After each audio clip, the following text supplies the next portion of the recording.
Before I begin, please pay attention to the title of this video. Where should you stay in Hat Yai? That's you as an individual. This isn't the usual YouTube clickbaity 5 best places to stay or 10 best places to stay. Best is a purely subjective term, and what's best for one person may be horrible for another. A lot of expats living in Thailand will tell you that the best place to live in Thailand is Pattaya. Well, for me personally, I can't think of a worse place to live. We're all different, we all have our own preferences, our own likes and dislikes. The only person that can tell you the best thing for you is you. I will be mentioning some specific hotels, but this video is not really about hotels. It's more about general areas. I'll describe the areas, and then once you've decided where the best area is for you, then it should be quite easy to find a hotel within that area. Up until the end of 2013, it was really easy. All you had to do was to book a hotel as close to Lee Gardens Plaza as you could. Lee Gardens Plaza was the absolute epicenter of the tourist industry in Hat Yai. Lee Gardens Plaza itself is a big hotel, and inside the building you had a cinema, lots of retail shops, restaurants, basically everything you needed. And around this area there were more massage shops, restaurants. Just across the road, a few yards away, there was Central Department Store, which was a large modern department store. And there are also some traditional Thai markets nearby, Santisuk and Chee Gim Yong.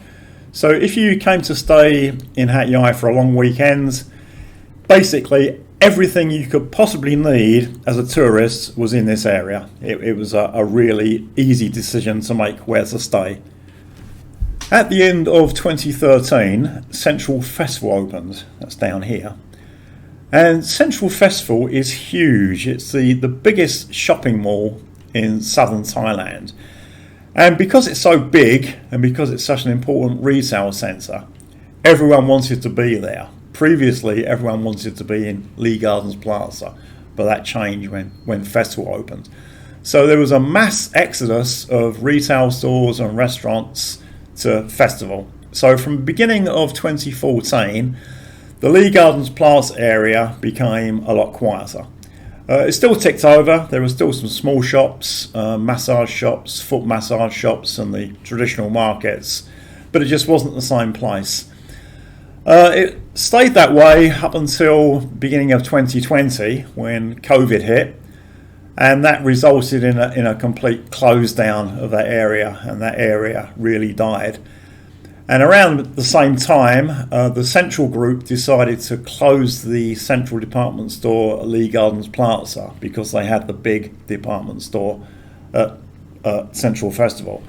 So basically, this area now around Lee Gardens Plaza is very, very quiet. It's still there. Business still goes on, but it's very, very quiet now and just a shadow of its former self. Conversely, the area around Festival has really taken off since Festival opened. It's known as Tong Sao. It's an old area, but since it started to get very popular, a lot of new businesses have opened, and now it's a mixture of old and new. It's quite an interesting area to walk around, actually. So what do we have here? Well, we have the Hat Yai bus terminal, and at one stage I may only have gone here to catch a bus, but now there's a lot more to this area.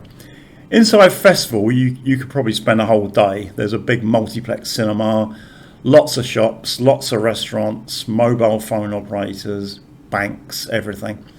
There's also quite a lot of accommodation, old and new.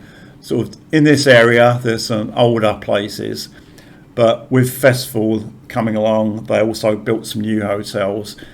In this road alongside Festival there's the Z Sleep Hotel, which is very near, and a bit further down you've got some guest houses. They've also built new hotels on the other side of the main road. I don't know anything about this Bava residence, but I've been to the Smart Hotel, which is quite nice, and it's only a 5 or 10 minute walk to Festival. If you don't want to walk, then the hotel offers a service where they will take guests to Festival in a hotel vehicle. The Crystal Hotel has been there years. It used to be quiet. Now it's in a very popular location, so it was refurbished and they added a complete new wing. And where you stay really depends on your willingness to walk. You could stay somewhere like the Buri Sipu, which is a nice restaurant. That's only a 10 to 15 minute walk to Festival, but I know that some people don't like walking. It's also quite a good area for nightlife, but not nightlife in the sense of bars. If you want that sort of thing, you need to go back into town and go along Tamnoon Witty Road, where I was in a previous video. This nightlife is sort of market based. So you've got the Hat Yai night market, the ASEAN night bazaar, and also Greenway, which is actually more fun than the night market. And at these places you'll find new goods for sale, second-hand goods and food courts, and they can be really fun places to walk around if you like that sort of thing. But as I said, not bars. So this is an example of how things change. 10 years ago, I wouldn't have recommended staying in this area. I would have recommended staying around Lee Gardens Plaza. But because of the way that Central Festival has completely changed Hat Yai, the Lee Gardens Plaza area now is fairly quiet, and there's actually a lot more for tourists in this Tong Sao area. But don't get too hung up just trying to decide between Lee Gardens Plaza or Tong Sao. Hat Yai is a big place and there are a lot of hotels. If you really wanted to, you could stay right outside in the Thai countryside. But the reason most people come to Hat Yai is for a city trip, not to be too isolated. But you don't need to be right in the downtown area, and you don't need to be right out in the countryside. There's a lot of places in between. I'm going to point out a couple of places on this part of the map. One thing I do need to add is that with the previous places, you didn't need a car, you could walk everywhere. If you stay in places like these, you will really need some form of transport. The first place is the Hat Yai Signature Hotel. You do need a car. There's nothing at all in the surrounding area, but the rooms are really nice. They're on 2 levels, so in each room you've got like an upstairs and a downstairs, and there's also a really nice restaurant. The other place that will be of interest to certain people is the Al Fahad Hotel. It's right on this busy road. There's nothing in the surrounding area, so you need a car. And when it was being built, I wasn't sure what it was. It actually looked like a mosque. It's a hotel that's really intended for Muslim guests, although non-Muslims can stay there.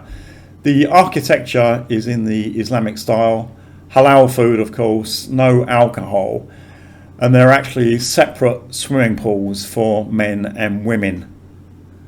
This is a good example of what I was saying at the start of the video about using the term best, because that term means different things to different people.